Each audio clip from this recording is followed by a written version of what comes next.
Depres TV. Bago ako mag-umpisa, i-follow niyo ako at subscribe. Pahingi naman ng isang pindutan dyan, oh. Sige na. Thank you. Ang pag-usapan natin, yung mga sign o ugali ng isang lalaki na mag-cheat o magluloko pagdating ng araw sa kalagitnaan ng pagsasama ninyo. Number 1, nagsinungaling siya sa maliit ng bagay. Ang lalaki, pag magsinungaling sa maliit na bagay, magsisinungaling yan sa malaking bagay. Parang ano yan parang isang magnanakaw na unang nakaw niya hanggang sa nasarapan siya, tuloy-tuloy na ang pagnakaw niya. Ganun yan Kung ang nagsinungaling man ang isang lalaki sa'yo na naniwala ka, ituloy-tuloy niya na yan. Total, naniwala naman para sa akin, tuloy-tuloy ko na ito pag sinungaling. Pangalawa, sobrang bait. Yung sobrang bait siya, yung parang wala kang masabi sa kanya, tahimik lang siya, walang sinasabi sa iyo na problema niya, sinusulo niya.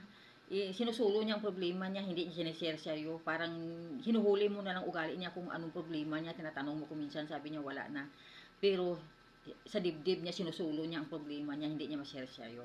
Pangatlo, yung tipong may pangarap siya, yung may pangarap siya sa buhay, yung pagdating ng araw, kailangan ganito ako. Kaya pagdating ng araw, kailangan yung parang yung parang bibili ako ng sasakyan na kumpleto na doon sa loob.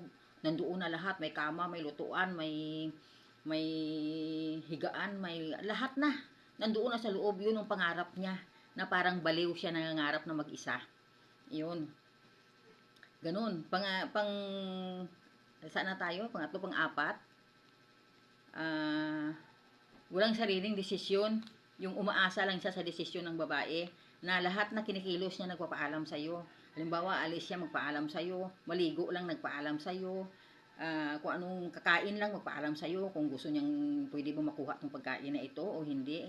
Tsaka, umaasa sa babae, umaasa talaga sa'yo, wala sa sariling desisyon, umaasa, sunod-sunuran sa sa'yo. Pang-5, yun ang pinakagrabe sa lahat.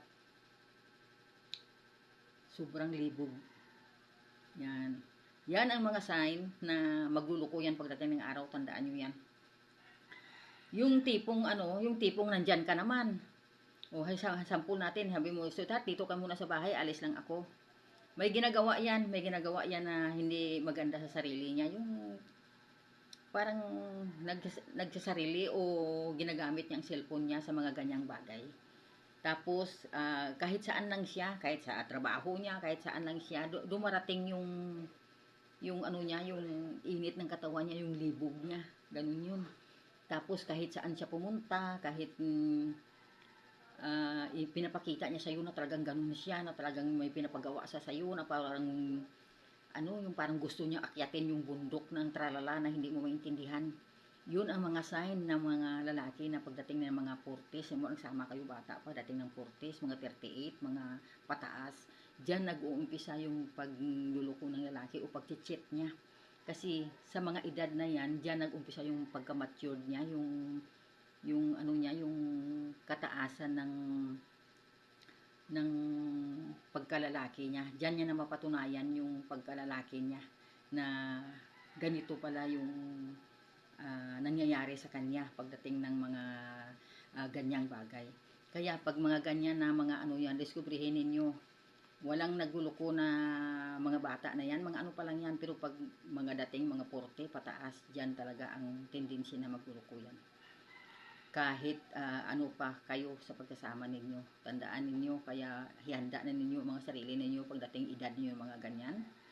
Yan na yan ang umpisa. Kaya sa experience ko at saka sa mga nakikita ko, yan at yan lang talaga ang tendency na mayroon naman dyan na marami ng anak na basta mga 40s, mga 50s, mga ganun mga edad ng lalaki, magluluko at magluluko talaga yan. Kahit saan kayo magtanong, yan talaga ang katotohanan. Kung mangyari na yan, wag na kayong maghabol, ibigan nyo, matagal na kayo nagsasama naman nagsawa ka na rin sa kanya, at saka yung parang nagkasama kayo, parang inis ka na sa pagmumukha niya, yung parang wala na lang, yung parang masaya ka pag wala siya, magagawa mo lahat, pero pag nandyan siya, yung biglang init ang ulo mo, yung biglang uminit ang ulo mo na parang nabubwisit ka na sa pagmumukha niya. At saka yung basta yung parang naramdaman mo wala na, yung parang matabang na, wala ka ng gana. Kaya mo na lang pinakasamahan dahil may pakinabang ka sa kanya. Anong pakinabang mo sa kanya? Hindi anong pa yung sahod niya. Hindi kukunin mo na lang yan at saka ipunin mo, maghanda ka na lang. Ipunin mo hanggang ikahanda mo pag sa oras na magluko ni at iwanan kay at least mayroon ka na.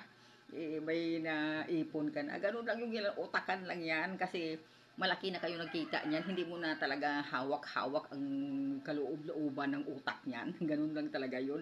Ganun ka din. Pareho lang kayo, babae man o lalaki, ganyan lang din. O sige, pag mga ganun pa, paulit-ulit kong sabihin sa inyo, ibigay nyo na. Ibigay nyo na sa kabit yan.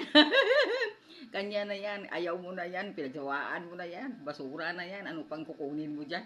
Sinimot mo na yan, ibigay mo na yung konting natira sa kabit niya.